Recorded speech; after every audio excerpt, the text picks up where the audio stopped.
नमस्कार, good evening प्यारे साथियों। कैसे हैं आप सभी? उम्मीद करती हूँ सभी प्यारे साथी एकदम मस्त, शानदार, जिंदाबाद, जबरदस्त होंगे। मैं वर्षा आप सभी का स्वागत करती हूँ आपके अपने प्यारे परिवार रोजगार विद अंकित एप्लीकेशन पर। तो प्यारे साथियों, क्लास 12th की हिंदी की क्लासेस चल रही है आपकी शाम 4 बजे और हम लोग इस क्रैश कोर्स में कर रहे हैं आपका रिवीजन सीरीज। तो आप लोग सभी प्यारे साथी कमेंट सेक्शन में बताएंगे कौन कौन से साथी अब तक क्लास में जुड़ चुके हैं। अब तक हम लोगों ने 10 नंबर का साहित्यिक परिचय, 6 नंबर का रस छंद अलंकार और 5 नंबर का कहानी का उद्देश्य एवं सारांश इसको रिवाइज किया है। अब बारी है हमारे गद्य खंड से बनने वाले गद्यांश आधारित प्रश्नोत्तरों की। तो सभी प्यारे साथी फटाफट से सेशन में आइए। क्लास में मुझे शुभम, विवेक, सोनाली, विश्वजीत, अभय, प्रदीप, विजय, शुभम, शिवांगी, प्रशांत, रिया, निशिता, आकाश, विशाल, अजय दिख रहे हैं। सभी को वेरी वेरी गुड इवनिंग, सभी का बहुत बहुत स्वागत है। कैसे हो आप लोग? रिवीजन सीरीज में मजा आ रहा है कि नहीं आ रहा है? जिन्होंने पहले पढ़ा होगा उनको तो बहुत मजा आ रहा होगा, है ना। जो थोड़े से अभी पढ़ना शुरू किया है उनके लिए थोड़ी सी आफत है, क्योंकि एक दिन में इतना सारा याद कर लेना। अब जिन्होंने पढ़ा है तो उनको तो सिर्फ रिकॉल करना है कि अच्छा इस चैप्टर में ये था, इस चैप्टर में ये था।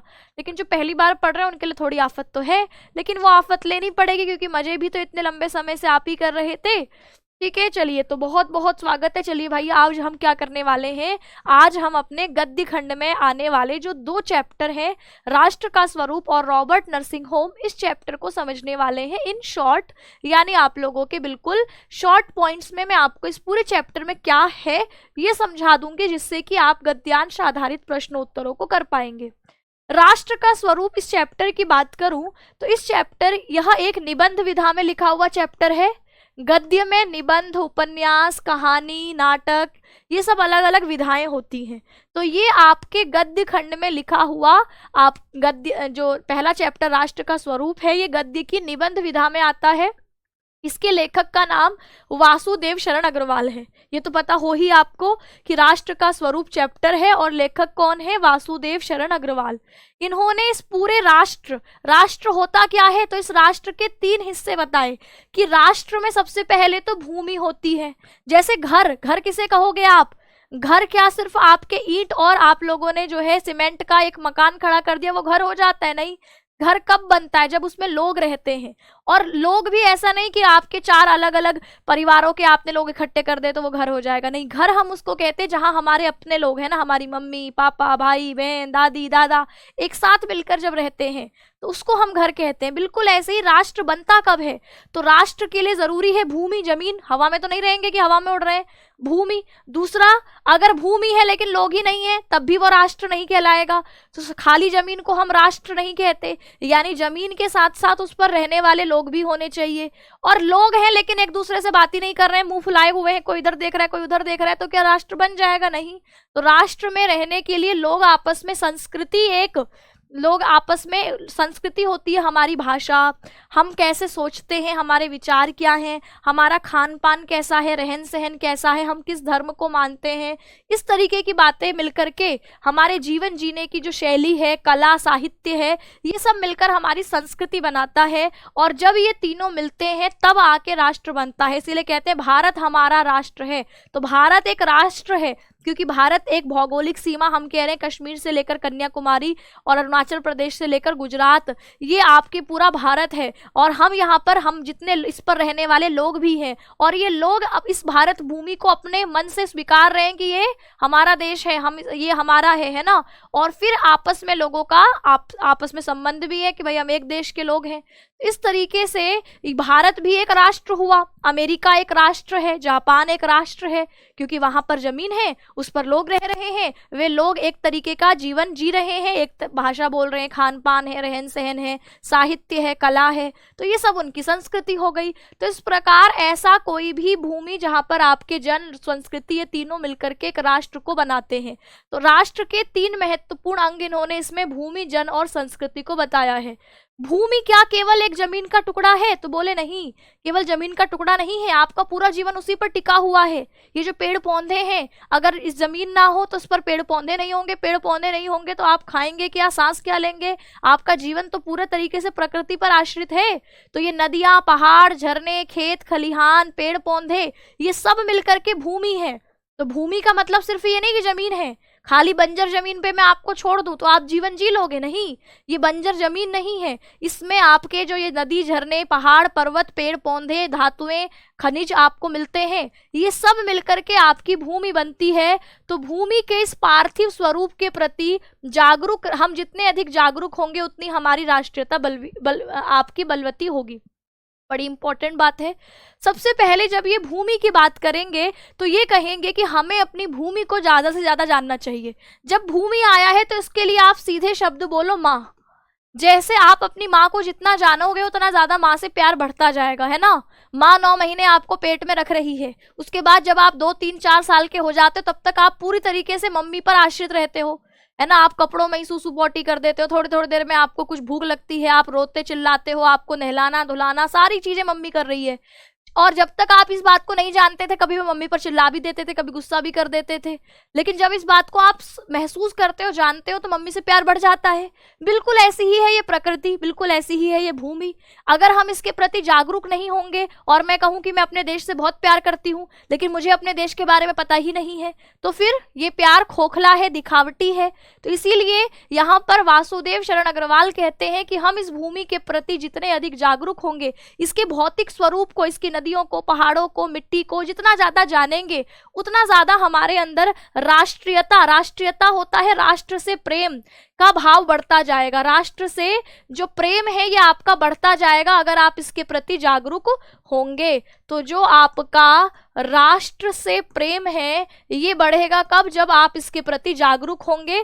तो इस भूमि वाले हिस्से में उन्होंने यही कहा है, हमें लोग गांव गांव जाकर के लोगों को जागरूक करना होगा, ठीक है, आपके कि इस भूमि, जैसे आपके नदियों के किनारे आपको पत्थर मिलते हैं, उस पत्थर से जब कारीगर आपको उसको क्या करता है, अपने हथौड़े छेनी से उसको एक सुंदर आकार देता है, तो उन्हीं पत्थरों से आप अपनी सुंदर सुंदर मूर्तियां, सुंदर सुंदर इमारतें बनाते हैं, ठीक है। आप खेती करते हैं तो खेती में जो बीज जमीन के अंदर बोते हैं तो वो जमीन के अंदर पाए जाने वाले जो आप लोगों के खनिज पदार्थ हैं उसी से आपके बीज से फसल तैयार होती है। किसी बंजर जमीन जहां मिट्टी बिल्कुल आपकी उपजाऊ नहीं है वहां पर बीज बोएंगे तो वहां फसल नहीं होती। तो उस मिट्टी को जानना, वो बरसात जो हर बार आती है और आपके फसलों को सींचती है जिससे कि पेड़ पौधे बड़े होते हैं, उसको जानना। तो हमारी प्रकृति में हो रही हर घटना को जितना हम ज्यादा जानेंगे उतना हमारे अंदर राष्ट्र से प्रेम करने का भाव बढ़ेगा।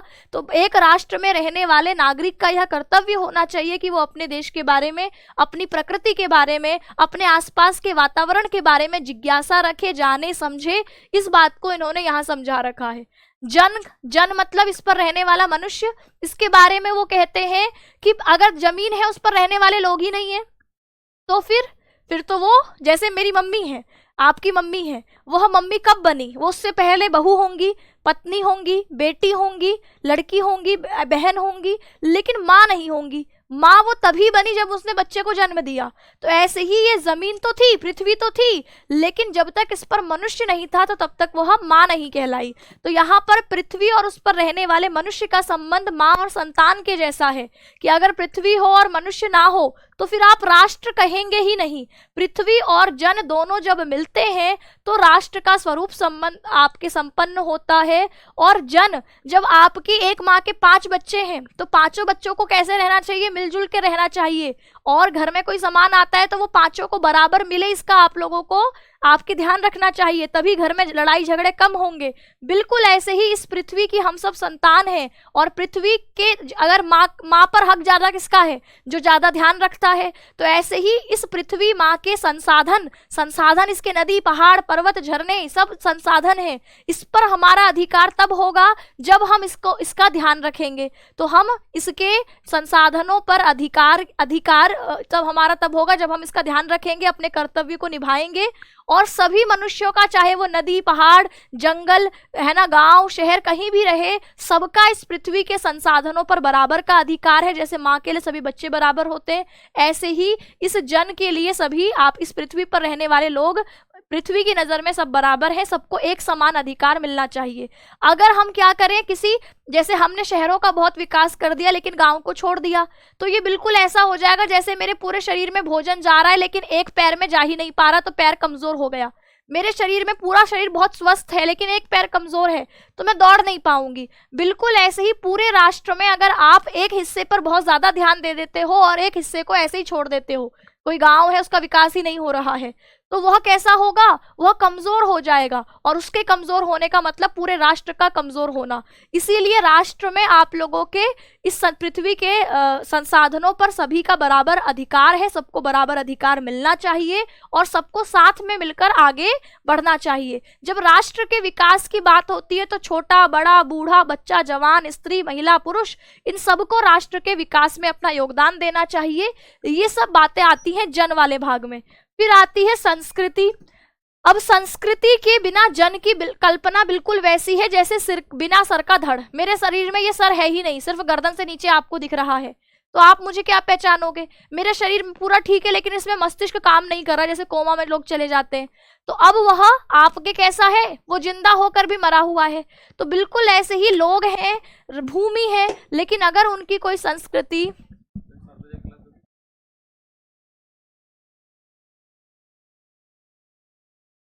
यहाँ पर आपकी जो संस्कृति है वह कैसी है, तो कहा बिना जो संस्कृति है वह, अगर हम संस्कृति के बिना मनुष्य की कल्पना कर रहे हैं तो वो बिल्कुल ऐसा होगा जैसे उसका सर है ही नहीं, वो सिर्फ धड़ है। तो ऐसे ही संस्कृति मनुष्य का मस्तिष्क है, जैसे मस्तिष्क आपको चलाता है ना, आपके अंदर ऊर्जा देता है, तो बिल्कुल ये संस्कृति इन दोनों की जान है। जैसे शरीर है और शरीर में आत्मा नहीं हो तो वो बिल्कुल लाश बन जाता है, खोखला है ना। आप बिल्कुल मनुष्य का स्ट्रक्चर बना दो, उसमें जान नहीं है तो वो कहलाएगा क्या, मूर्ति कहलाएगा, है ना, आपके पुतला कहलाएगा। और उसमें अब वो मनुष्य कब कहलाएगा, जब उसमें जान आ जाएगी। तो ये संस्कृति ऐसी ही जान है, आत्मा है, प्राण है ना। इसको आप कह सकते हो राष्ट्र का प्राण है। राष्ट्र इन दोनों से बन गया लेकिन अभी वो पुतले रूप में है, सिर्फ आपके खोखला है, लेकिन जब उसमें संस्कृति मिल जाएगी तो मानो वो जिंदा हो गया, मानो उसमें प्राण आ गए। तो संस्कृति के विकास, और संस्कृति में हमारी जैसे लोकगीत होते हैं, हर जगह अलग अलग प्रकार के गाने हैं। बिहार में भोजपुरी में गाया जा रहा है, बंगाल में बंगाली में गाया जा रहा है, राजस्थान में राजस्थानी में गाया जा रहा है। तो हर जगह की अपनी भाषा, अपनी अपनी कहानियां, अपना पहनावा, वेशभूषा, ये सब भारत की संस्कृतियां हैं। ये सब संस्कृतियां वैसी ही हैं जैसे नदी की बहुत सारी अलग अलग धाराएं हैं, लेकिन जब समुद्र में जाती है तो सब एक हो जाती हैं। तो ऐसे ही भारत में अलग अलग संस्कृतियां हैं, लेकिन जब भारत की बात आती है तो हम सब एक है। जब भारत का मैच आपके श्रीलंका के साथ होगा तो मैं भले ही झारखंड में रहती हूँ, मैं भले ही राजस्थान में रहती हूँ, मैं भले ही हिमाचल में रहती हूँ, मैं भले ही आपके नीचे तमिलनाडु में रहती हूँ, मैं कहीं भी रहूंगी, मेरे लिए होगा कि भारत जीतना चाहिए। तो ये सब जब जैसे अलग अलग नदियां एक सागर में मिलती हैं, ऐसे अलग अलग संस्कृतियां एक राष्ट्र में आकर मिल जाती हैं। ये सब आपकी बात के सब बातें किसकी होंगी, ये आपकी भूमि जन और संस्कृति चैप्टर को अब आप पढ़ेंगे तो यहाँ पर आपको पूरा चैप्टर समझ में आ जाएगा, क्योंकि मैंने पूरा आपका चैप्टर आसानी से आपको समझा दिया है। ठीक, तो बोले कि निबंध, अब इसको मैं आप लोगों के पढ़ूंगी तो आपको सारी बातें समझ में आएंगी। निबंधकार वासुदेव शरण अग्रवाल के अनुसार राष्ट्र के 3 तत्व हैं। भूमि, भूमि का मतलब उसका भौगोलिक स्वरूप, नदी पहाड़ झरने खेत पेड़ पौधे, ये सब उसका भौतिक स्वरूप, उसका बाहरी स्वरूप है। उस भूमि पर रहने वाला मनुष्य है और उसकी संस्कृति है। अग्रवाल जी ने इस निबंध के माध्यम से यह बताया है कि मानव जाति के विकास में किस प्रकार इन तत्वों का, भूमि जन और संस्कृति का उत्तम विकास करके ही एक सुदृढ़ और श्रेष्ठ राष्ट्र, अगर हम एक मजबूत राष्ट्र बनाना चाहते हैं तो हमें इन तीनों को, आपके तीनों का विकास करना होगा, भूमि का, इस पर रहने वाले लोगों का और इनकी संस्कृति का। तो बोले राष्ट्र भूमि को समृद्ध बनाने हेतु हमें विज्ञान का सहारा लेकर के प्रयत्न होना होगा। जब हम भूमि के बारे में जानेंगे, खोजेंगे, तो साइंस हमें क्या सिखाती है, विज्ञान हमें खोज करना सिखाता है, हमें मानना नहीं सिखाता, अंधविश्वासी नहीं बनाता हमें साइंस, विज्ञान हमें खोजने के लिए प्रेरित करता है। तो जब हम जानेंगे अपनी भूमि को तो हम अपने राष्ट्र को और समृद्ध और आगे बढ़ा पाएंगे। भाई हमें पता चले कि हम जिस घर में रह रहे हैं उसी घर में नीचे खेत खोद के देखेंगे तो वहां आपके खूब सारा खजाना रखा हुआ है, लेकिन हम इतने आलसी थे कि हमने कभी कुछ काम किया ही नहीं, खेत खोदे ही नहीं, और अचानक एक दिन खेत खोदा तो पता चला वहां खजाना है, लेकिन हम तब मरने वाले थे। तो बिल्कुल ऐसे ही ये जो भारत है, इस अपनी भूमि है, धरती है, इसके बारे में जितनी खोज पड़ताल करेंगे, जांचेंगे, तो उतना हमें पता चलेगा कि इसमें क्या क्या कीमती चीजें हैं जिसका उपयोग करके हम अपने जीवन को बहुत अच्छा बना सकते हैं। तो इसीलिए खोजबीन करके हम अपने आसपास की चीजों को जानेंगे तो अपने देश को समृद्ध बना पाएंगे। भूमि हमारी माता है और हम उसके पुत्र हैं। यह भावना राष्ट्रीयता का लक्ष्य और उसका मूल मंत्र है। जब हम पृथ्वी को माता मान लेते हैं तो हमारा संबंध आपके माता पुत्र वाला हो जाता है और फिर आप जी जान से इस भूमि के विकास के लिए काम करते हो। यह भावना जन जन तक पहुंचेगी तो अपने आप एक सुदृढ़, एक मजबूत राष्ट्र बन जाएगा। तो यहाँ पर भूमि को क्या बताया है? राष्ट्र का मूल आधार। देवताओं ने इसका शुरुआत में ही बताया कि इसका निर्माण देवताओं ने किया है, यह अनंत काल से है। हमें इस भूमि की सुंदरता को, इसकी उपजाऊ शक्ति को, इसके संसाधन, तो ये नदी, पहाड़, जंगल, खलिहान, खनिज, सब ये इसके संसाधन है, इसकी समृद्धि को समझना ही राष्ट्र प्रेम है। तो राष्ट्र प्रेम का मतलब नहीं है कि आई लव माई इंडिया के नारे लगा रहे हैं। राष्ट्र प्रेम है जब आप इसके बारे में जान रहे हैं, जब आप इसकी देखभाल कर रहे हैं, जब आप इसको सुंदर बनाए रख रहे हैं, तब है प्रेम। लेखक के अनुसार कर्तव्य हमारा है कि हम भूमि का सांगोपांग यानी संपूर्ण रूप से अध्ययन करें। गांव और नगरों में ऐसे अध्ययन केंद्र बनाएं जहां आम जनता को भी जागरूक किया जाए कि हमारी कौन कौन सी गतिविधि से प्रकृति को नुकसान पहुंच रहा है। तो हम बादलों के बारे में अध्ययन करें, वनस्पतियों के बारे में अध्ययन करें। खनिज, जैसे आपने खोदा तो कोयला निकला है ना, लोहा निकला, धातुएं निकली, तो ये सब खनिज है। मिट्टी आदि की जानकारी लेना। कुशल शिल्पी मतलब कारीगर, जैसे नदी किनारे के बड़े बड़े चट्टान पत्थर होते हैं तो उससे भी क्या बना देता है? छेने हथौड़े की मारपीट से उसकी सुंदर मूर्ति, सुंदर इमारत बना देता है। तो जब हम इस तरीके से आपके आसपास के वातावरण को जानते समझते हैं तो हम सब कुछ सुंदर और समृद्ध कर देते हैं। इस बात पर जोर दिया गया है। जन यानी मनुष्य, भूमि तब तक मातृभूमि नहीं बनती जब तक उस पर मनुष्य ना जन्मा हो। तो इस जन और भूमि के रिश्ते को माता और पुत्र का रिश्ता बताया है। जब यह भावना जागती है तो राष्ट्र का निर्माण होता है, क्योंकि हम राष्ट्र पर फिर ध्यान देने लगते हैं। सब जन समान है इस पृथ्वी पर रहने वाला, जैसे माँ के लिए चारों बच्चे समान हैं, ऐसे इस पृथ्वी पर रहने वाले सभी लोग किसी भी जाति, किसी भी धर्म, किसी भी भाषा को बोलने वाले हैं। पृथ्वी माँ की नजर में सब समान है। इनमें भिन्न भाषा, धर्म, संस्कृति के बावजूद भी सौहार्द होता है, भाईचारा। हमारा भाईचारा कोई अलग नहीं कर सकता भैया, है ना। इसके अलावा संस्कृति क्या है? जन का मस्तिष्क है। मस्तिष्क होता है तो काम करता है। जैसे कंप्यूटर का दिमाग सीपीयू कहा जाता है। कंप्यूटर में सीपीयू ना लगा हो तो कंप्यूटर काम ही नहीं करेगा। मोबाइल में बैटरी ना लगी हो तो मोबाइल काम नहीं करेगा। तो बिल्कुल ऐसे ही हमारे अंदर आत्मा निकल गई तो हम काम नहीं करेंगे। तो बिल्कुल ऐसे ही इस राष्ट्र में भूमि है, जन है, लेकिन संस्कृति नहीं है, तो फिर ये राष्ट्र नहीं है। इसीलिए कहा कि जन का मस्तिष्क, जीवन की श्वास, जैसे आपके अंदर सांस चल रही है तो आप जिंदा है, तो ऐसी जीवन की श्वास, आत्मा का आनंद, ये संस्कृति है। ठीक है, बिना संस्कृति के राष्ट्र का कोई अस्तित्व नहीं। सोचो हमारे पास भाषा ही नहीं होती, हमारे पास गीत नहीं होते, हमारे पास कहानियां नहीं होती, तो हमारा जीवन कितना बोरिंग होता। तो ये सब साहित्य है। साहित्य कोई ऐसी, ये आपकी संस्कृति कोई बाहरी चीज नहीं है। जैसे भूमि, ये सब तो आपको बाहर का दिखाई दे रहा है, लेकिन एक होता है अंदर आनंद महसूस करना, खुशी महसूस करना। ठीक है, रोटी खाते हो तो वो आपको, आप कुछ खा रहे हो तो आपकी भूख मिटी, वो आपको आनंद मिला। लेकिन मैं आपको गाना सुनाऊं तो गाना सुनाने से आप कुछ खा नहीं रहे हो, लेकिन आपको अच्छा लगा। एक है रोटी खा रहे हो और एक है गाना सुन रहे हो। तो ये जो गाना है, ये जो कहानी है, ये सब आपकी संस्कृति है जो आपको आनंद देती है। इस प्रकार अगर संस्कृति ना हो तो राष्ट्र का जीवन बिल्कुल रूखा सूखा मरा हुआ सा होगा। तो संस्कृति में लोकगीत आ जाते हैं। हाथी लेवे, घोड़ा लेवे, क्या कहते हैं, लेवे हीरा होंडा, लगाई चार डंडा, है ना, ऐसे करके शादियों में गीत गाते हैं। तो ये सब क्या है? लोकगीत है। क्यों गाते हैं हम? हमें अच्छा लगता है, खुशी मिलती है ना, झूमते हैं लोग इस गाने में। तो ये क्या है? हमारी लोक कथाएं। मम्मी सोते वक्त कोई कहानी सुना रही है, दादी नानी ने कोई कहानी सुनाई है, ये सब लोक कथाएं हैं। साहित्य, हिंदी साहित्य आप पढ़ते हैं, हिंदी में कहानियां पढ़ते हैं। कला क्या है? मधुबनी पेंटिंग जैसे आप देखते हैं, है ना, अलग अलग राज्यों में अलग अलग कुछ कलाएं होती है, रंगोली बनाते हैं, चित्रकलाएं होती हैं, नृत्य होते हैं। भाई कहीं पर आपके जो है वो क्या करा जा रहा है, कौन कौन से नृत्य होते हैं, कहीं पर आपके कथकली की जा रही है, कहीं पर भरतनाट्यम किया जा रहा है। तो ये सब अलग अलग नृत्य के प्रकार हैं। तो ये नाच गाना सब मिलकर हमारी संस्कृति है। सभी संस्कृतियां अलग है।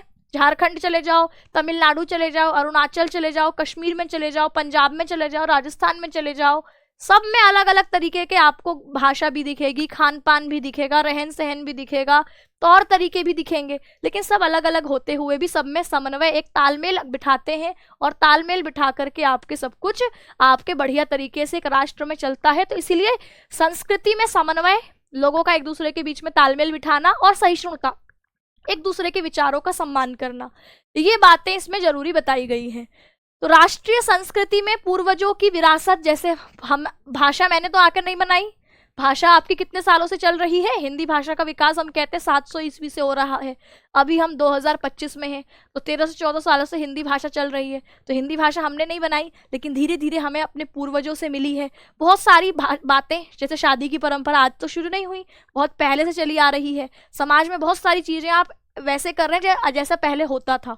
तो ये हमें पूर्वजों से धर्म, चरित्र, कला, साहित्य का गौरवपूर्ण तरीके से हम उसको अपनाते हैं। और भूतकाल अगर वर्तमान को समर्थन दे तभी सच्ची राष्ट्रवृद्धि है। भूतकाल में जो हमने अच्छा किया है उसको हम अपने जीवन में गर्व के साथ धारण करें। अब भूतकाल में हमने कुछ गलतियां भी करी होंगी, तो ऐसा नहीं कि हम उन गलतियों के चक्कर में बैठे हुए हैं, हाय राम मैंने तो वो गलती कर दी, या हमारे पूर्वजों ने तो वो गलती कर दी। हमें जो अच्छी चीजें हैं उसको खुशी के साथ स्वीकार करना, और जो आगे आप सुधार कर सकते हैं उसको आगे सुधार करना चाहिए। आपका भूतकाल, आपका अतीत आपको जकड़ कर ना रखे कि आपने भूतकाल में आपके दादाजी ने एक जमीन बेच दी, 20 रुपए में बेच दी, अब आपको लग रहा है कि वो तो 2 करोड़ की जमीन थी, अब आप दादा को बैठे हैं कोसने। तो ये आपकी भूतकाल ने आपको जकड़ लिया। तो ऐसे ही इस पूरे राष्ट्र के विकास में भी अगर हमारा भूतकाल हमको जकड़ के रखता है तो हमारा राष्ट्र विकसित नहीं हो पाएगा।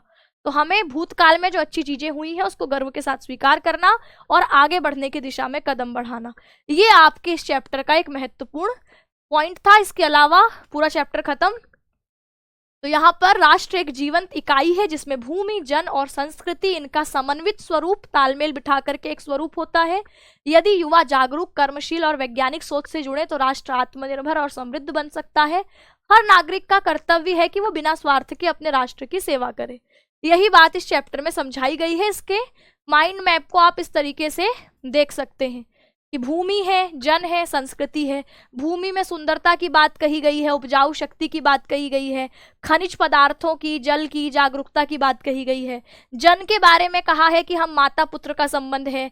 राष्ट्र भाव, जब आप माता पुत्र का संबंध स्वीकार करते हैं तो राष्ट्र से प्रेम हो जाता है। हम सब आपस में समान है, जैसे माँ के लिए सभी बच्चे समान होते हैं। समरसता, हमें एक दूसरे के साथ आनंद से मिलजुल कर रहना चाहिए। संस्कृति में आपकी सभ्यता, हर जगह की अलग अलग सभ्यता होती है, परंपराएं होती है, कला होती है, तो हमें आपस में एक दूसरे के साथ सहिष्णुता होता है सहनशीलता, दूसरे के विचारों का। भाई आपको मान लीजिए बंगाली गीत समझ में आता है, आपको उसमें मजा आता है। अब मुझे बंगाली नहीं आता, मुझे आपके तेलुगु गीत आता है, तो आप मेरे तेलुगु गीत का सम्मान करिए। अगर मैं अपने गीत में नाचती हूँ तो आप ऐसा नहीं कि जो है मुझे गाली बकने लग जाए, ऐसा ना, है ना। तो एक दूसरे के, जब अलग अलग तरीके के विचारों के लोग रहते हैं तो आपस में एक दूसरे के प्रति सहनशीलता रखना और समन्वय यानी एक दूसरे के साथ तालमेल बिठाना किसी भी राष्ट्र के लिए अच्छा होता है। तीनों जब मिलते हैं तब राष्ट्र बनता है, इस बात को यहाँ पर बताया गया है। ठीक है, तो राष्ट्र निर्माण में हमें आत्मनिर्भर भारत बनाना होगा, वैज्ञानिक सोच विकसित करनी होगी, और इस प्रकार आर्थिक विकास किसी भी राष्ट्र का हो पाता है। चलिए अब इस पर बनने वाले कुछ गद्यांश देख लेंगे। जैसे ये गद्यांश आप लोग देखिए। हाँ, इस क्लास की पीडीएफ मिलेगी। देखिए, जैसे धरती माता की कोख में जो अमूल्य निधियां भरी हैं, जिनके कारण वह वसुंधरा कहलाती है, उससे कौन परिचित ना होना चाहेगा। लाखों करोड़ों वर्षों से अनेक प्रकार की धातुओं को पृथ्वी के गर्भ में पोषण मिला है। दिन रात बहने वाली नदियों ने पहाड़ों को पीस पीस कर अगणित प्रकार की मिट्टियों से पृथ्वी की देह को सजाया है। हमारे भावी आर्थिक अभ्युदय के लिए इन सबकी जांच पड़ताल अत्यंत आवश्यक है। पृथ्वी की गोद में जन्म लेने वाले जड़ पत्थर कुशल शिल्पियों से संवारे जाने पर अत्यंत सौंदर्य के प्रतीक बन जाते हैं। अब इसमें ये पूरा गद्यांश है, इस पर सवाल। उपयुक्त गद्यांश के पाठ एवं शीर्षक का नाम, ये तो आप बड़े आराम से कर लेंगे। राष्ट्र का स्वरूप और लेखक वासुदेव शरण अग्रवाल।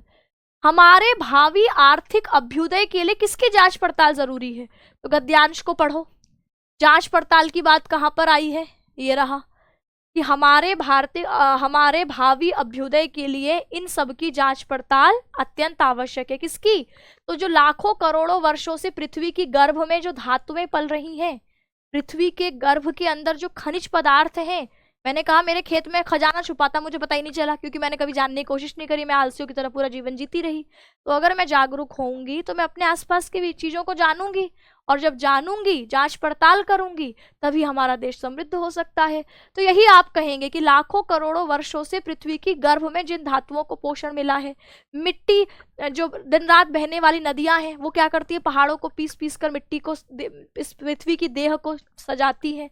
तो हमें अगर अपने देश का विकास करना है तो इस सब की जांच पड़ताल करनी पड़ेगी, क्योंकि तभी तो हमें कुछ नया मिलेगा जिससे हम अपने, जैसे आपके मान लीजिए हमारे भारत में कोई ऐसी जगह है जहां अगर हम जमीन खोदे तो खूब सारा तेल निकले, पेट्रोल निकले, लेकिन हमें पता ही नहीं है। तो हमें पता ही नहीं है तो हम तो गरीब रह जाएंगे, और किसी दिन हमने खोजा और हमको मिल गया तो हम तो तेल बेच बेच के अमीर हो जाएंगे। जैसे दुबई अमीर है, तेल बेच बेच के अमीर है, ऐसे हम भी हो जाएंगे, है ना। तो बिल्कुल ऐसे ही आपके यहाँ पर कहा कि हमें अपने आसपास के, अब इसको जरूरी नहीं जो मैंने लिखा है उत्तर वही आप भी लिख करके आएंगे। गद्यांश को पढ़ो, जो समझ में आया उसमें लिख दो। देखो, भावी आर्थिक अभ्युदय के लिए आवश्यक है पृथ्वी की कोख में छुपी हुई अमूल्य निधियां, खजाने, पृथ्वी में पोषित अनेक प्रकार की धातुएं, ठीक है, जो ये पृथ्वी को सजाने, देह को सजाने वाली मिट्टी है, इसको जांचें पड़तालें। जब हम इसकी जांच पड़ताल करेंगे तो अपने आप हम लोग आर्थिक रूप से, रुपये पैसे, आर्थिक मतलब रुपये पैसे से, है ना, क्या होते जाएंगे, अमीर होते जाएंगे। ठीक है, धरती को वसुंधरा क्यों कहते हैं? वसुन मतलब होता है, वसुन मतलब बहुत बार बताया है, वसुन मतलब धन संपत्ति, धरा मतलब धारण करने वाली। भाई वसुंधरा इसलिए कहते हैं कि पृथ्वी की खुदाई करो तो इतने खजाने निकलते हैं, उसमें से कोयला उसी में से निकलता है, हीरे उसी में से निकलते हैं, लोहा और कितनी सारी धातुएं हैं जो आपको, पेट्रोल, ये सब आपको किससे खुदाई करके मिलता है? तो इस धरती की गर्भ से मिलता है। तो यह इसीलिए पृथ्वी अपने गर्भ में अनेक प्रकार के मूल्यवान रत्नों को धारण करती है, इसीलिए पृथ्वी वसुंधरा कहलाती है। प्रस्तुत गद्यांश में राष्ट्र निर्माण में किस प्रथम तत्व का महत्व दर्शाया है? तो देखो, ये पूरा भूमि से संबंधित है। ये आपके कौन से भाग में आता है? भूमि की बात हो रही है कि आप इसको जानो, इसमें नदियां हैं, पहाड़ हैं, खनिज हैं, इसके गर्भ में मिलने वाले खनिज पदार्थों को जानो। तो इस प्रकार यहाँ पर आप लोगों के भूमि तत्व की बात कही गई है। अमूल्य निधियां कहाँ भरी हुई है? तो धरती की कोख में है। अब यहाँ पर हम इसी तरीके से गद्यांश आधारित प्रश्नोत्तर आएंगे। कल भी हम गद्यांश, इसी चैप्टर के गद्यांश आधारित प्रश्नोत्तरों को करेंगे। आप लोग इस चैप्टर को खुद से एक बार पढ़ लीजिएगा, ठीक है। इस चैप्टर को आप खुद से पढ़ेंगे तो कल मैं दोबारा से आपको यही चैप्टर के गद्यांश आधारित प्रश्नोत्तर करवा रही होंगी, ठीक है। क्योंकि अभी आज मैं आपको इन दोनों चैप्टर की, रॉबर्ट नर्सिंग होम और राष्ट्र के स्वरूप, इन दोनों चैप्टर की समरी बता रही हूँ, ताकि कल जब हम गद्यांश आधारित प्रश्नोत्तर करें तो आपको समझ में आए पूरा चैप्टर। तो आप खुद से एक बार पढ़िएगा इन दोनों चैप्टर्स को। बाकी वासुदेव शरण अग्रवाल जी के बारे में कुछ की पॉइंट्स दोहरा लेते हैं। वासुदेव शरण अग्रवाल जी, जिनका जन्म 1904 ईस्वी में होता है। वासुदेव शरण अग्रवाल जिनका जन्म 1904 को और निधन 1967 ईस्वी में होता है। तो 1904 ईस्वी से लेकर 1967 ईस्वी इनका समय है। 1904 में ये मेरठ जनपद, आपके उत्तर प्रदेश, ठीक है, खेड़ा नामक गांव इनका है। इन्होंने साहित्य के क्षेत्र में एक महत्वपूर्ण स्थान बनाया। पीएचडी इन्होंने करी है, डीलिट जैसी बड़ी उपाधियां प्राप्त करी हैं, ये इनकी शिक्षा हो गई। रचनाओं को और दोहरा लीजिए, रचनाएं आपको याद रखनी है। पृथ्वी पुत्र, जो ये राष्ट्र का स्वरूप है वो पृथ्वी पुत्र से लिया गया है, ये सब इनके निबंध हैं। तो पृथ्वी पुत्र है, भारत की एकता है। तो यहाँ पर ये जो है, ये क्या कहती है, बेटा तुम पृथ्वी पुत्र हो, भारत की एकता के बारे में तुम्हें ही सोचना होगा। और देखो ये कल्प वृक्ष, इसी कल्प वृक्ष के सामने जो है तुम्हें रोज हाथ जोड़ना है ना, और ये तुम्हारी माता भूमि है। इस प्रकार अपनी वागधारा में यह सुनाती है। तो यहाँ पर पृथ्वी पुत्र, भारत की एकता, कल्प वृक्ष, माता भूमि, वागधारा, ये इनकी कुछ प्रमुख रचनाएं हो गई। अब दूसरा चैप्टर हमारा कौन सा है? Robert nursing home.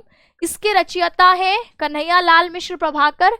इनका समय 1906 ईस्वी। तो जैसे आपने वासुदेव शरण अग्रवाल जी का 1904 ईस्वी देखा है, तो 2 साल बाद इनका है 1906 ईस्वी। और इनका निधन कब होता है? लेकिन इनका निधन बाद में होता है, 1995 ईस्वी में इनका निधन होता है। स्थान कौन सा है इनका? उत्तर प्रदेश के सहारनपुर जनपद का देवबंद नामक जो आपके स्थान है, वहां पर इनका जन्म होता है। इनकी पढ़ाई लिखाई बहुत अधिक हुई नहीं, लेकिन मौलाना आसिफ अली ने जब इनके विद्यालय में जो है वो प्रेरणादायक भाषण दिया, तो यह आपके उनके भाषण से प्रभावित होकर पढ़ाई लिखाई छोड़कर स्वतंत्रता आंदोलन में कूद पड़े। और इस प्रकार इन्होंने फिर पूरा जीवन अपना स्वतंत्रता में आपके दिया, और इसके अलावा ये फिर साहित्य के क्षेत्र में कार्य करते रहे। ये इनके बारे में कुछ महत्वपूर्ण बातें। इनकी रचनाएं आपको बहुत बार दोहरा रखी है। कौन सी है? नई पीढ़ी के विचार, जिंदगी मुस्कुराई, माटी हो गई सोना, भूले बिसरे चेहरे, फिर आकाश के तारे, धरती के फूल, और बाजे पायलिया के घुंघरू, क्षण बोले कण मुस्कुराए, नया विकास और जीवन, नया जीवन और विकास, है ना। तो ये आपके इस चैप्टर को के की पॉइंट्स। इसके अलावा हम रॉबर्ट नर्सिंग होम की बात करें कि हमें इस चैप्टर में क्या क्या समझना है, बताइए। इसमें नोट्स में क्या क्या लिखें? नोट्स में आप चैप्टर को समझिए, ठीक है, लिखने वाला कुछ नहीं है इसमें। अपने दिमाग में जो आपने पूरे चैप्टर में समझा उसको अपने शब्दों में लिख दो। जैसे राष्ट्र का स्वरूप लिखो, ऊपर से नीचे राष्ट्र में 3 चीजें बताओ, भूमि, जन और संस्कृति। भूमि के बारे में क्या महत्वपूर्ण बातें पता चली कि हमें यह भूमि क्या है, तो इस भूमि के सुंदरता के प्रति, इसके भौतिक संसाधनों के प्रति, नदी, पहाड़, मिट्टी, पर्वत, इन सब के प्रति जागरूक होना चाहिए। इसके लिए हमें आपके जो लोग हैं उनको जागरूक करना चाहिए, ठीक है, क्योंकि इसमें फिर जो आपकी पृथ्वी की गर्भ में पाए जाने वाले खजाने हैं, ये महत्वपूर्ण बात आती है। नदियों के किनारे पाए जाने वाले बड़े बड़े चट्टान, जिस पर शिल्पी क्या करते हैं, सुंदर सुंदर मूर्तियां, इमारतें बना देते हैं। तो कितना कुछ है ये हमारे आसपास उस पृथ्वी में जानने के लिए, ठीक है। जितना हम ज्यादा जागरूक होंगे हम अपने देश का और उतना विकास कर पाएंगे। फिर जन के बारे में बताइए कि जन के बारे में ये बताइए कि जन आपके इस पृथ्वी की क्या है, संतान है। तो पृथ्वी के साथ इस जन का संबंध माता पुत्र वाला है। फिर बताइए कि सब समान है, अलग अलग धर्म, जाति, भाषा होने के बावजूद सबका इस पृथ्वी के संसाधनों पर बराबर का अधिकार है। हमें आपस में एक दूसरे के साथ सहिष्णुता रखनी है, सहनशीलता रखनी है, तालमेल बिठाना है। सब मिलकर के ही आपकी पूरे राष्ट्र का विकास हो पाएगा। फिर आप तीसरी चीज को लिखिए। तीसरी चीज कौन सी? संस्कृति। संस्कृति क्या है? मस्तिष्क है, ये आनंद है, श्वास प्रश्वास है, हमारे लोकगीत, हमारी कथाएं, ये सब हमारी संस्कृति का अंग है। अलग अलग संस्कृतियां होती हुई भी राष्ट्र के रूप में हम एक हैं। बस ये इंपॉर्टेंट पॉइंट्स हैं इसके, ये आपको पता है तो चैप्टर खत्म। इससे ज्यादा लिखना ही नहीं है इस चैप्टर में। अब आप इस चैप्टर को पढ़ोगे तो ये चैप्टर का एक एक शब्द आपको समझ में आ रहा होगा। अगर आपने पहले कभी चैप्टर नहीं पढ़ा लेकिन ये कहानी सुन ली है तो आप चैप्टर पढ़ोगे भी तो समझ में आ जाएगा, ठीक है। अब देखो Robert nursing home. Robert nursing home chapter के रचयिता है कन्हैया लाल मिश्र प्रभाकर। जैसे पहला चैप्टर राष्ट्र का स्वरूप निबंध विधा में आता है, ऐसे रॉबर्ट नर्सिंग होम रिपोर्टाज विधा में आता है। रिपोर्टाज होता क्या है? मैंने कोई अभी रास्ते से जा रही थी, कोई एक एक्सीडेंट की घटना देख ली, अब उस घटना पर आकर मैं कहानी लिख रही हूँ, और कहानी ऐसी है कि आपको पढ़कर रोना आ जाए। तो कहानी में सिर्फ एक होती है, मैंने कोई एक्सीडेंट देखा और अखबार में खबर छाप दी कि इस तारीख को मैं मतलब आपके इस रास्ते पर एक काली गाड़ी और एक सफेद गाड़ी में टक्कर हुई, गाड़ी इधर से आ रही थी और इसमें इतने लोग घायल हुए। ये सिर्फ घटना है, इसको कहते हैं रिपोर्ट। तो यहाँ पर जिसमें सिर्फ तथ्य होंगे, फैक्ट्स होंगे कि ये गाड़ी थी, ये टक्कर हुई, इतने बजे इतने इतने लोग घायल हुए, इतने लोग हॉस्पिटल में एडमिट है, ये सब रिपोर्ट है। लेकिन इसको एक कहानी की तरह भावनाओं के साथ भर देना रिपोर्टाज है। तो रिपोर्टाज आंखों देखी घटना का कहानी की तरह वर्णन। तो वास्तविक जीवन को घटनाओं का प्रत्यक्षदर्शी विवरण रिपोर्टाज कहलाता है, ठीक है। तो रिपोर्टाज मैं आपको बहुत बार बता चुकी हूँ कि रिपोर्टाज है। यह आपकी मानव सेवा और समानता का पाठ है। इसमें अगर पहले मैं कहानी बता देती हूँ फिर इसके महत्वपूर्ण पॉइंट समझेंगे। देखो इस कहानी में 5 प्रमुख पात्र हैं, जैसे मदर टेरेसा है, 4, ठीक है। मदर टेरेसा हो गई, क्रिस्ट हेल्ड हो गई, मदर मार्गरेट, और लेखक तो है ही। तो आपको बीच में यहाँ पर लेखक बना देने हैं। 4 तरफ इनके 4 पॉइंट्स बनाने हैं, एक तरफ मदर टेरेसा, एक तरफ क्रिस्ट हेल्ड, एक तरफ मदर मार्गरेट। अब सबसे पहले कहानी की शुरुआत मदर टेरेसा से हुई है। मदर टेरेसा यहाँ पर जो लेखक है वो अपने किसी मेहमान के घर पर जाते हैं जो कि अचानक बीमार हो जाती है, उनको अस्पताल ले जाया जाता है। अस्पताल में माहौल बड़ा चिंता तनाव से भरा हुआ है। तभी इस चिंता और तनाव के माहौल में कमरे में आती है एक आपकी लगभग 45 साल की महिला, जो बहुत लंबी है, ठीक है, जिन्होंने सफेद रंग के वस्त्र पहन रखे हैं, जो बिल्कुल एकदम माँ की तरह डांटती हैं कि ऐसे मरीजों के सामने लंबा मुंह अच्छा नहीं लगता। तो लेखक सोचते हैं कौन है, पता चलता है कि भाई ये तो 20 वर्षों से भारत में, ये फ्रांस की रहने वाली है, इनका नाम है मदर टेरेसा, जो 20 वर्षों से भारत में रोगियों की सेवा कर रही हैं, जहाँ उनका देश नहीं है, जहाँ वो उनकी भाषा संस्कृति कैसी भी नहीं है, लेकिन उनके लिए मानवता सबसे ऊपर है, इसलिए वो 20 वर्ष से भारत में अपनी पूरे जीवन को रोगियों की सेवा के लिए समर्पित कर चुकी है। दूसरा पॉइंट आता है क्रिस्ट हेल्ड का, कि जब वो दूसरी बार आपके कमरे में दोपहर में मरीजों का थर्मामीटर तापमान वगैरह चेक करने आती है, तो उनके साथ एक जवान महिला होती है जिसका नाम है क्रिस्ट हेल्ड, जो शायद आपकी 22-25 साल की रही होगी। वो बहुत देखने में सुंदर, और पता चलता है वो जर्मनी की है ना, और लेखक सोचते हैं कि जर्मनी की है। फिर वो, ऐसे भारतीय लोगों की आदत होती है लड़ाई लगवाने की, तो ये जाके मदर टेरेसा से बोलते हैं कि ये जो आपके साथ जर्मनी की लड़की है, आप इसके साथ इतने प्यार से कैसे रह रही हैं, क्योंकि आप फ्रांस की हैं, और जर्मनी का हिटलर आपको याद नहीं है उसने कैसे फ्रांस पर अत्याचार किया था। जैसे हम पाकिस्तान के किसी अच्छे दोस्त, जैसे आपने वो वाली कौन सी मूवी है, वो OMG मूवी है, क्या नाम है उस मूवी का, जिसमें सरफराज है और सरफराज के साथ आपकी जो भारत में रहने वाली जग्गू है, उसकी लव स्टोरी बन जाती है। मुझे फिल्म का नाम याद नहीं आ रहा है ना, अचानक से स्किप हो गया दिमाग से। आप लोगों ने देखी होगी, बताओ कौन सी फिल्म है। अभी किसी ने नहीं बताया, बताओ जल्दी। हाँ, पीके, पीके ठीक है। हाँ, पीके फिल्म में आप देखते हो कि आपके सरफराज और जग्गू, एक भारत का एक पाकिस्तान का, दोनों के बीच में आपके दोनों का एक दूसरे से प्यार होता है, लेकिन आपके, क्योंकि उसके दिमाग में पहले से ये फिट कर दिया था कि वो भैया पाकिस्तानी है, वो मुसलमान है, वो ऐसे होते हैं वैसे होते हैं, इस कारण दोनों के बीच में दूरियां आ गई, है ना। दोनों मतलब दोनों के बीच में दूरियां आ गई का मतलब कि जो आपकी लड़की होती है वह ये सोच करके इसने मुझे धोखा दिया है, वापस आ जाती है। तो बिल्कुल ऐसे ही यहाँ पर जो लेखक है वो भड़काना चाह रहे हैं कि भैया तुम बताओ, फ्रांस की हो और ये जो क्रिस्ट हेल्ड है ये जर्मनी की है, तुम भूल गई हिटलर ने फ्रांस पर कितने अत्याचार किए थे। और मदर टेरेसा यहाँ बहुत समझदारी से काम लेती है। वो कहती है कि हिटलर बुरा था, उसने बुरा किया, इसमें इस लड़की का घर भी तबाह हुआ, जर्मनी का भी नुकसान हुआ, और हम पर हमारा भी बुरा हुआ, तो हम दोनों का दुख एक हुआ, हम दोनों ने ये पीड़ा सही। उसने अपने देश में लोगों को बर्बाद होते हुए देखा, मैंने अपने देश में देखा, इस तरह से हम एक हुए। तो इस प्रकार लेखक के पहली बात समझ में आया कि हम भारतीय लोगों ने, हमने कितनी दीवारें बना दी हैं, जाति की दीवारें, धर्म की दीवारें, भाषा की दीवारें, भूगोल की दीवारें, कि ये फ्रांस का है, ये बंगाल का है, ये तमिलनाडु का है, तो ये अमेरिका का है, ये जापान का है। हमने एक दूसरे के बीच में मनुष्य को मनुष्य से अलग करने वाली ना जाने कितनी दीवारें बना दी हैं। इसकी बात इस चैप्टर में होती है। तो यहाँ पर सबसे पहले मदर टेरेसा का जिक्र आता है, ठीक है। लेखक की परिचिता को अचानक बीमारी के कारण अस्पताल लाना पड़ा, वही मुलाकात मदर टेरेसा से हुई। वो फ्रांसीसी महिला थी और उनका पूरा जीवन भारत में रोगियों की सेवा में बीता। उनकी छवि बिल्कुल एक माँ की तरह, जैसे माँ एक बच्चे का ध्यान रखती है, ऐसे ही यह भी हर रोगी की सेवा करती है। मदर टेरेसा रोगियों के जीवन में हंसी बिखेरने वाली है, दुखी चेहरों को एकदम आपके जो है वो खुश कर देती है, ठीक है, इतने प्यार से उनकी देखभाल करती है। और उनके साथ दिन में क्रिस्ट हेल्ड आती है, जो भी, वह भी ऐसी ही है, सुंदर है, सौम्य है, रोगियों की सेवा करने वाली है, जवान है, जर्मनी की है वह, और 5 वर्षों का उसने संकल्प ले रखा है कि मैं भारत में रोगियों की सेवा करूंगी। जब लेखक को पता चला कि वह ये जो है ये जर्मनी की है और ये फ्रांस की है, तो ये लेखक भड़काने लगते हैं, है ना, कि द्वितीय विश्व युद्ध में हिटलर ने कैसे अत्याचार किया था। तो मदर टेरेसा कहती है, भाई देखो, हिटलर ने मेरा भी घर उजाड़ा, उसका भी उजाड़ा, तो हम दोनों एक, हम दोनों की पीड़ा एक। इस प्रकार यहाँ पर लेखक को पहली बार समझ में आता है कि भाई हमने तो एक दूसरे के बीच में बहुत ही दीवारें खड़ी कर दी है। फिर लेखक को भी क्रिस्ट हेल्ड से थोड़ा सा लगाव होता है, क्योंकि जब वो सोचते हैं कि यह अनजान लड़की, सोचो आपको मैं किसी ऐसे देश में छोड़ दूं जहां आपके अपने लोग ही नहीं है, जो अपनी भाषा ही नहीं बोलते, अपना खान पान नहीं है। तो ऐसे ही जब लेखक इसके बारे में देखते हैं कि अपने माता पिता से दूर, कितने किलोमीटर दूर एक अनजान शहर में वो है, तो लेखक की आंखों में आंसू आ जाते हैं। यानी लेखक को आपके इनकी जो देश सेवा है उसको देख करके उनका भी मन छलक जाता है।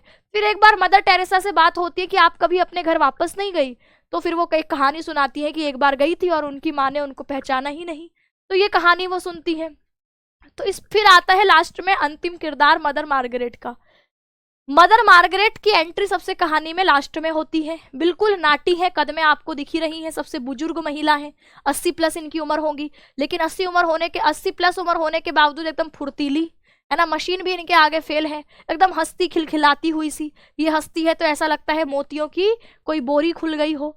तो ऐसी हस्ती खिलखिलाती और पूरे माहौल को खुशनुमा करने वाली सबसे बुजुर्ग महिला इस आपकी रॉबर्ट नर्सिंग होम की मदर मार्गरेट है। अब लेखक सोचते हैं कि ये भी 40 वर्षों से भारत में रोगियों की सेवा कर रही हैं। तो अब इस चैप्टर में इन्होंने बताया कि किस प्रकार आपके जो ये तीनों महिला नर्सें हैं उन्होंने सबसे ऊपर इस चैप्टर का संदेश क्या है, इस चैप्टर के की पॉइंट क्या है। इस चैप्टर का की पॉइंट है कि हमारे लिए जाति, धर्म, संस्कृति, भाषा, इन सबसे ऊपर होता है मानवता, है ना। सबसे हमारा धर्म क्या होना चाहिए? मानवता, इंसानियत। इंसानियत जिसको आप कहते हैं, ये इंसानियत का, ये मानवता का धर्म सबसे ऊपर है। जाति, धर्म, क्षेत्र के दायरों से ऊपर उठकर मानवता की सेवा। तभी तो एक जर्मनी की, एक फ्रांस की और मदर मार्गरेट का स्थान नहीं पता चला, लेकिन वो भी कहीं बाहर की है, नाम से पता लग रहा है। ये अलग अलग जगह के होने के बावजूद ये जब भारत में रोगियों को सेवा कर रही है तो वो उसको ये नहीं देख रही कि इस जाति का है, इस धर्म का है, इस देश का है, मेरा अपना नहीं है, ऐसे नहीं देख रही। वो उसको एक मानव, मनुष्य की तरह देख रही है और उसी भाव से उनकी सेवा कर रही है। सुदृढ़ मतलब होता है बेटा मजबूत, ठीक। तो यहाँ पर मानवता का सच्चा अर्थ प्रेम और समानता, यह इस चैप्टर में संदेश दिया है कि शत्रु देशों के बीच भी मित्रता का अद्भुत आपके जो उदाहरण है वो हमें देखने को मिला है। जर्मनी और फ्रांस जो एक दूसरे के शत्रु देश कहे जाते हैं, वहाँ भी वे दोनों आपस में कितने प्यार से बिना भेदभाव के एक साथ रहते हैं और रोगियों की सेवा कर रहे हैं। रॉबर्ट होम की जो नर्सें हैं उनमें कितनी आत्मीयता, आत्मीयता, कितना अपनापन है। रोगियों को वो ऐसा नहीं देखते कि बाहर का है। आप अपने घर में, आपकी मम्मी बीमार होंगी, पापा बीमार होंगे, भाई बहन, दादा दादी, उनकी खूब सेवा कर लेंगे, लेकिन कोई अनजान सड़क पर बीमार है, उसकी कैसे सेवा करोगे? आप करोगे कि नहीं करोगे?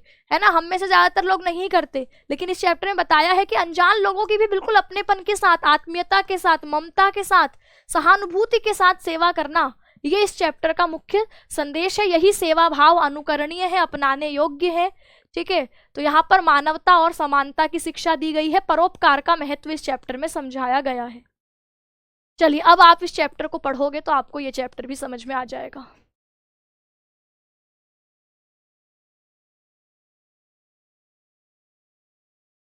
इंडिया के लोगों में बिल्कुल भी मानवता नहीं है। भैया ऐसे कैसे बोल रहे हो? इंडिया के लोगों में बिल्कुल मानवता नहीं है। आप किसी जगह को ऐसा नहीं बोल सकते कि ये जगह ऐसी है। अगर आप एक जगह को पूरा खराब बोल रहे हो तो मानवता नहीं है, तो बताओ हम लोग आप लोगों को पूरे साल पढ़ाते हैं कि नहीं पढ़ाते हैं? कई बार 12-12 घंटे पढ़ाते हैं, कई बार तबीयत खराब होने के बाद पढ़ाते हैं, कई बार आप सड़क पर जाओगे, आप गिर जाओगे, कोई मदद करने के लिए आपको मिल ही जाएगा। अगर मानवता नहीं होती तो आप सर्वाइव कैसे करते? बताओ। आपको अपने आसपास कोई ऐसा अच्छा लोग ही नहीं, अच्छा व्यक्ति ही नहीं दिख रहे कि आप कह रहे हो इंडिया में लोग ऐसे नहीं होते? कोई जगह खराब नहीं होती है। हर जगह, गंदी से गंदी जगह में भी आपको अच्छे लोग मिल जाएंगे, अच्छी से अच्छी जगह में भी आपको बुरे लोग मिल जाएंगे। तो वह एक व्यक्ति होता है जो खराब या अच्छा हो सकता है अपने आचरण से। कोई जगह खराब नहीं होती, कोई स्थान, कोई देश, कोई कुछ खराब नहीं होता। वहाँ के लोग, और लोगों में भी सब नहीं हो जाते कि मैं बोलूँ लड़के सारे खराब हैं। बताओ, लड़के सारे खराब होते हैं? मैं कहूँ लड़के सारे धोखेबाज हैं, होता है? नहीं होता ना। एक ही होगा, कोई दो होंगे, कुछ होंगे, और सारे नहीं होंगे। आपको सारी लड़कियां खराब होती है? नहीं होती भाई, है ना। सब थोड़ी होती हैं। इस प्रकार सब जगह अच्छे लोग भी हैं, बुरे लोग भी हैं। बस हमें दूसरों पर उंगली उठाने से पहले अपने आप को देखना चाहिए, क्या मैं अच्छा हूँ? क्या हम अच्छे हैं? क्या हम किसी की मदद कर रहे हैं? या मैं अपने देश, अपने समाज के बारे में सोच रहा हूँ, या मैं सिर्फ अपना फायदा देखता हूँ? ये सारी बातें आपको सोचनी चाहिए, ठीक है। चलिए, अब यहाँ पर हम गद्यांश आधारित प्रश्नोत्तर देखते हैं। देखिए, यहाँ पर लिखा है, मैंने बहुतों को रूप से पाते देखा, बहुतों को धन से और गुणों से भी बहुतों को पाते देखा, पर मानवता के आंगन में समर्पण और प्राप्ति का यह अद्भुत सौम्य स्वरूप आज अपनी आंखों से देखा। लेखक सोचते हैं, मैंने देखा कि बहुत लोग धन के कारण दूसरों को अपना बना पाते हैं। कोई बहुत अमीर व्यक्ति होगा तो आप उसकी खूब इज्जत करेंगे, है ना। तो धन ने उसको, आपको, आप उसकी मदद करने के लिए तैयार हो जाएंगे, भले ही वो आपको कुछ दे ना। लेकिन कोई अमीर व्यक्ति होगा तो आप मदद करने के लिए 10 हाथ आगे आ जाएंगे, ठीक है। ऐसे ही बहुत लोग सुंदरता के कारण, कोई सुंदर लड़की हो, सड़क पर कोई मदद मांग रही हो, तो 10 लोग खड़े हो जाएंगे, भाई हम मदद करेंगे, हम मदद करेंगे। बताओ, होता है कि नहीं होता? तो उसने अपनी सुंदरता से लोगों को अपना बना लिया। कोई लड़का है बहुत स्मार्ट सा, हैंडसम सा, उसको कोई मुसीबत आ जाए, देखो अभी कितने मदद के लिए लोग आगे आ जाएंगे। तो इसीलिए कहा कि मैंने बहुतों को अपने जीवन में देखा जो धन से पाते हैं, गुणों से कोई व्यक्ति बहुत अच्छा है, स्वभाव का बहुत अच्छा, दिखने में अच्छा नहीं है, अमीर भी नहीं है, लेकिन स्वभाव उसका बहुत अच्छा है, तो आप उसकी तरफ अपने आप खींचे चले जाओगे, उसको मदद की जरूरत होगी, आप आगे बढ़कर उसकी मदद करोगे। लेकिन यहाँ लेखक ने पहली बार देखा कि मानवता के आंगन में समर्पण और प्राप्ति, जहाँ मदर टेरेसा रोगी के लिए प्रार्थना कर रही है, तो उनकी प्रार्थना अपने लिए नहीं है, उनकी प्रार्थना है कि जो रोगी है उसकी पीड़ा दूर हो जाए। और जब वो कहता है अगले दिन भी मेरे लिए प्रार्थना करना, तो वो कहती है कि अगले दिन उसके लिए करूंगी जो सबसे ज्यादा तकलीफ में होगा। तो वह देखता है कि जहां एक का जो समर्पण है वो दूसरे के लिए है, और दूसरा अपनी पीड़ा के कारण, परेशानी के कारण इनका समर्पण, इनका प्रार्थना में स्थान पा रहा है। तो ऐसे त्याग और ऐसी प्राप्ति का यह अद्भुत सुंदर दर्शन लेखक ने हॉस्पिटल में, अस्पताल में पहली बार देखा कि कोई किसी को पीड़ा से पाए और कोई किसी का उत्सर्ग, उत्सर्ग मतलब होता है त्याग, सदा किसी की पीड़ा के लिए सुरक्षित रहे। मैं अपनी प्रार्थना, अगर मान लो भगवान कहते हैं कि तू एक दिन में 2 प्रार्थना कर सकती है, और मैं दोनों प्रार्थना अपने लिए नहीं कर रही, मैं दोनों प्रार्थना बचा के रख रही हूँ कि कोई कहीं किसी को कोई परेशानी होगी, कोई तकलीफ होगी तो भगवान से तब मांगूंगी। तो ऐसी ही है मदर टेरेसा, जो कहती हैं कि कल उसके लिए करूंगी जिसको सबसे ज्यादा पीड़ा होगी। तो यानी उनका पूरा जीवन त्याग है, किसके लिए? जो पीड़ा में है उसके लिए। तो ऐसा सुंदर दृश्य लेखक ने अपनी आंखों से आज पहली बार देखा। प्रस्तुत गद्यांश के पाठ और लेखक का नाम कर लोगे। कोई अपनी पीड़ा से किसी को पाए, इस वाक्य का अर्थ क्या है? आप समझाइए इसमें कि जो रोगी है, जो पीड़ा में है, जो दुख में है, तकलीफ में है, तो यहाँ पर उसके लिए मदर टेरेसा प्रार्थना कर रही है, तो वह अपनी पीड़ा के कारण मदर टेरेसा की प्रार्थना को पा रहा है, उसको प्राप्त कर रहा है, उनकी प्रार्थना में उसको स्थान प्राप्त हुआ है ना। और मदर टेरेसा की जो हृदय में सबके लिए प्रेम है, जिसके कारण वह सबके लिए प्रार्थना कर रही है, रोगी के लिए प्रार्थना कर रही है, इसी बात को आपको यहाँ पर बताना है। उपयुक्त गद्यांश के अनुसार लेखक ने आज कौन सा दृश्य अपनी आंखों से पहली बार देखा? बताओ कौन सा दृश्य देखा? भाई गद्यांश में ही उत्तर मिल जाएगा।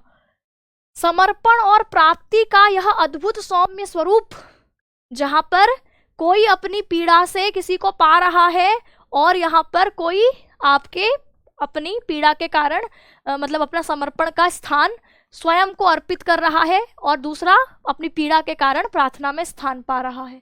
यह मनोरम दृश्य आज लेखक ने पहली बार देखा। मदर टेरेसा की किस भावना को दर्शाया है? आत्म त्याग, कि वो अपने सब कुछ रोगियों की सेवा के लिए, अपने लिए कुछ नहीं मांग रही भगवान से, तो यह आत्म त्याग है, यानी अपना सब कुछ दूसरों के लिए त्याग कर देना, दूसरों के लिए दे देना। रेखांकित अंश की व्याख्या, अद्भुत सौम्य स्वरूप आज अपनी आंखों में देखा कि कोई अपनी पीड़ा से किसी को पाए और किसी का उत्सर्ग सदा किसी की पीड़ा के लिए सुरक्षित रहे। तो आप कहोगे लेखक ने बताया कि भाई इस जगत में उन्होंने स्वयं को लेखक ने मानवता के लिए इस जगत में स्वयं को समर्पित करके श्रद्धा व आदर प्राप्त करने वाला एक विचित्र और मनोरम दृश्य देखा है। उन्हें समर्पण और प्राप्ति का यह विलक्षण सुकोमल रूप आज ही दिखाई दिया। उन्हें अनुभव हुआ कि जब अधिक दुखी व्यक्ति के लिए प्रार्थना करने की बात मदर टेरेसा कहती हैं, एक और वह पीड़ित व्यक्ति था जिसने अपनी पीड़ा के कारण मदर टेरेसा के हृदय में सद्भावना अपना स्थान प्राप्त कर लिया, और दूसरी तरफ थी मदर टेरेसा जिनका प्रेम, जिनकी प्रार्थनाएं केवल दुखी और पीड़ित लोगों के लिए शेष थी। तो इस प्रकार यह अद्भुत दृश्य आज लेखक ने पहली बार देखा। इसी बात को आपको बताना है। सौम्य और उत्सर्ग, उत्सर्ग का मैं आपको बार बार क्लास में बताती हूँ। उत्सर्ग मतलब होता है त्याग, और यहाँ पर सौम्य मतलब सुंदर, रमणीय। अब कल भी हम इन दोनों चैप्टर को आप पढ़ के आएंगे, है ना। कल आपको क्या करना है?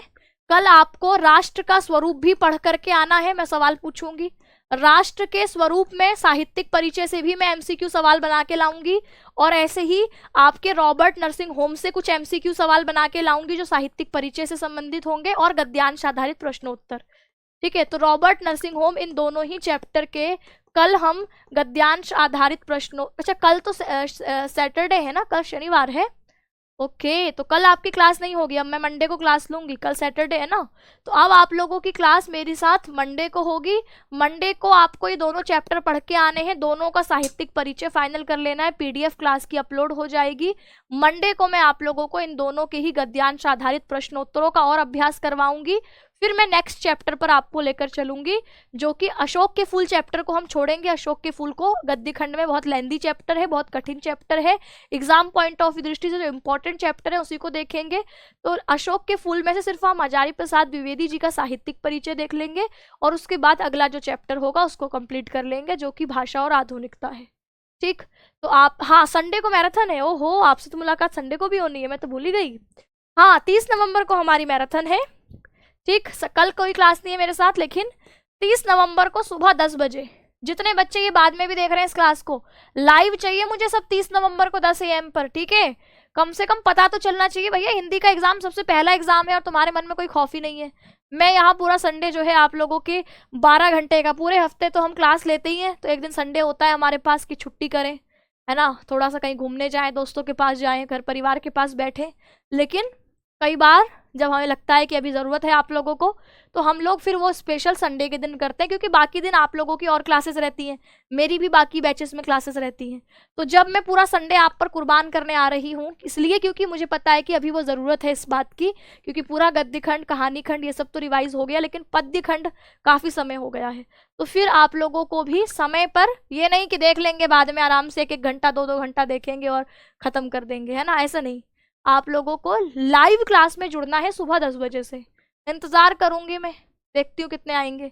एक कह रहा है मैं नहीं आऊँगा, बेटा तुम मत आना, मेरा थोड़ी कुछ चला जाएगा तुम नहीं आओगे तो, ठीक है। गौरव कह रहे हैं कि मैं नहीं आऊँगा। गौरव तुम दिखने भी नहीं चाहिए मुझे क्लास में, ठीक है। और बाकी लोग कह रहे हैं आएंगे, तो भैया भाई आप जो आएंगे उनका स्वागत है, जो नहीं आए तो फिर कहते हैं ना कि आओ तो वेलकम और ना आओ तो भीड़ कम। ठीक, ये गौरव के लिए था जो कह रहा था मैं नहीं आऊँगा। बाकी लोगों का भाई बहुत बहुत स्वागत है। मिलते हैं आपके 30 नवंबर को सुबह 10 बजे। अपने जितने दोस्त हैं सबको बता देना, हिंदी का पूरा पद्य खंड हम लोग इस दिन दोहरा रहे होंगे। ठीक है, चलिए आज के सेशन को यहीं विराम देती हूँ। सभी साथियों को नमस्कार, धन्यवाद।